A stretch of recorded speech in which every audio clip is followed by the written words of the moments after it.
नहीं, सच्चे पति देवता तो मेरे आप हैं, हमारे आप हैं, इसलिए हमको मत ठुकराइए। कन्हैया बोले, बोले देवियों एक दृष्टांत सुनिएगा, गोपियों एक दृष्टांत सुनिएगा। कहा बताइएगा। कहा गोपियों, एक बार एक किसान अपने खेत में हल चला रहा था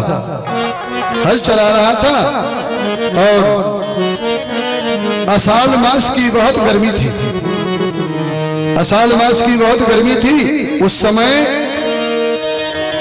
समय दोपहरी की बेला में जब हल चला करके आया वह किसान देवता, तो देवियों उस समय बहुत थका मादा था और उसकी सुंदर पत्नी ने, साध्वी पत्नी ने जल फल देकर के उसका स्वागत किया, नहाया और नहा करके भोजन पाए तो पंखा झलाने लगी।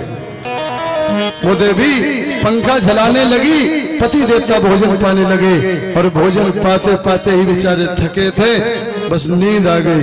और जब नींद आ गई तो उस अपनी धर्म पत्नी की गोदी में सर रख करके सो गए। जब सो गए तो बेचारी पंखा झलाने लगी, पंखा करने लगी। ऐसा ना हो कहीं हारे थके मेरे पति देवता जाग जाए, इसलिए पंखा झलाने लगी। छोटा सा बच्चा था, घुटुआ चलने लगा था। दादाजी जैसे दादाजी ऐसे आ जाओ, जा तरफ से परिक्रमा भी लग जाएगा। अच्छा ठीक है। उस समय बच्चा, छोटा सा बच्चा था, घुटुवन चलने लगा था, अंदर सो रहा था। और जैसे ही उसकी नींद टूटी और मैया ना दिखी गोपियों, तो वो छोटा सा बालक घुटुओं के बल पर चल करके आया। जब आया रोता हुआ तो माँ की नजर पड़ी उस पर। लेकिन एक दिक्कत थी कि बीच में अग्नि का एक कुंड था, जिसे बड़ी हुई बरोसी कहते हैं, कोड़ा कहते हैं हमारे यहाँ। हाँ ध्यान आ गया मुझे, कोड़े जिसे कहते हैं। अच्छा एक बात और है, उस कोड़े में अग्नि थी। अग्नि क्यों थी, बुझाया क्यों नहीं गया था?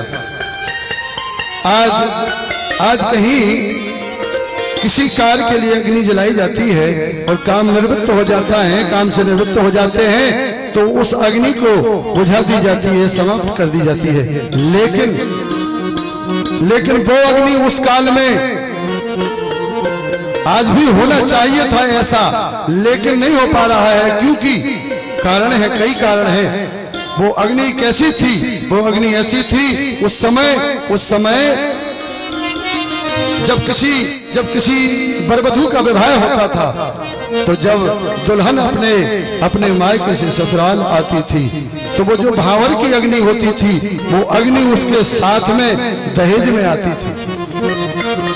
वो दहेज में आती थी वो अग्नि, और वो अग्नि आकर के स्थापित कर दी जाती थी, उसे बुझने नहीं दिया जाता था।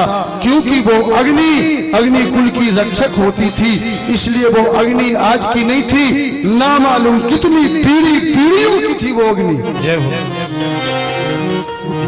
और उस अग्नि में आकर के वो बालक चला आया और माता ने देख लिया, लेकिन अपने पति की सेवा में व्यस्त थी। उस समय बेचारी ने विचार किया कि अगर मैं इनको गोदी से उतार करके जाती हूँ बालक को बचाने के लिए, तो नींद टूट जाएगी। बेचारी अपने सीने पर पत्थर रख करके वो सहती रही और बालक उधर से चला आया। बेचारी बहुत परेशान है, क्योंकि इधर धर्म संकट है, उधर बालक है। और धीरे धीरे बालक आकर के उस अग्निकुंड में धड़ाम से गिर गया। क्या बीती होगी उस माँ की। लेकिन उस माँ ने, भैया जी आपके लिए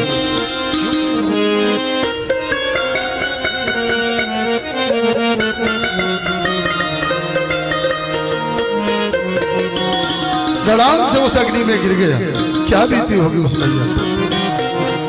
उस मैया पर क्या बीती होगी। लेकिन पति को नहीं जगाया, बस फिर तो हृदय हृदय में वो पीड़ा समाहित वो न समानी, और जगबिंदुओं से आकर के जब आंसू झरझर बहने लगे तो पति देव के मुखार बिंद पे जब आंसू गिरे तब पति देवता की नींद खुली। गोपियों जब नींद खुली तब कहा, देवी क्यों रो रही हो, क्या हो गया? कहा, महाराज ये मत पूछिएगा पतिदेव, क्या हो गया? संसार से मेरा लाडला छूट गया, उजड़ गया, मेरा खिलौना, मेरा अंगना उजड़ गया, मेरा लाल अग्नि कुंड में गिर गया। दौड़ करके दोनों दंपति वहां पर गए। जब दौड़ करके वहां पर गए, वहां पर जाकर के देखा वह बालक ऐसे अग्नि में ऐसे खेल रहा था जैसे किसी हिमखंड पर लेटा हो।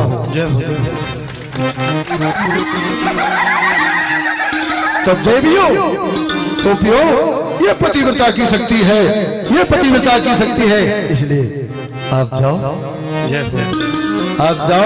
और अपने पतिदेव की सेवा करो।